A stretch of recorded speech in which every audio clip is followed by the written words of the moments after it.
Ndio kwa sababu ninataka niseme hivi.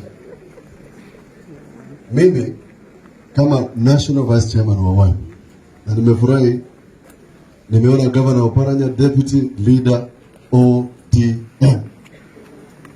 Nimefurahi nimemwona Sifuna Secretary General ODM.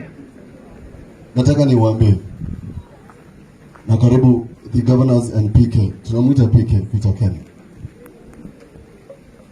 Hii ngome ya Makueni inaitwa Wiper.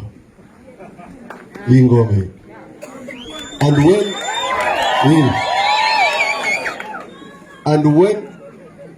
when it was in 2017, this is a place that delivered to NASA over 90%. Ndio kwa sababu tunataka mtu heshimu hata kama tumenyamaza. Wewe Sifuna ukasema tusipatiwe pesa ya chama. Tumehangaika, ni sawa tu. Tuko sawa? Yeah, okay. Governors walikutana last week. Nataka niseme hapa mbele ya kanisa. Na kwa sababu mmenikasirisha.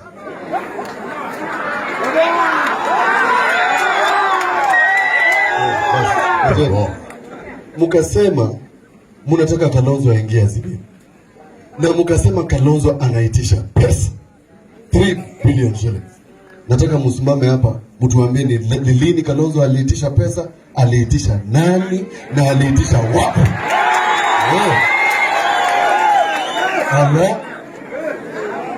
Yeah.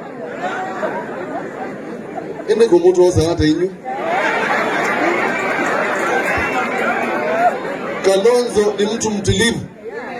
Hata hawezi kuinua kidole. And if you want Kalonzo to be in Azimio, why would you insult him? Wewe Oparanya enda uulize hiyo swali Raila Amolo Odinga. Kwa sababu hajapigia Kalonzo akamwambia ingia Azimio.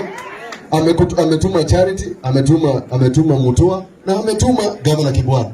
Waseme Kalonzo aingie Azimio. In fact, gazeti inaonyesha wakimvuta miguu na mikono. Wakimpeleka chama lazima. Ile neto uligazimio cha lazima. Atutaingia na fujo. Kaine motavia. Kendo ne muendelia.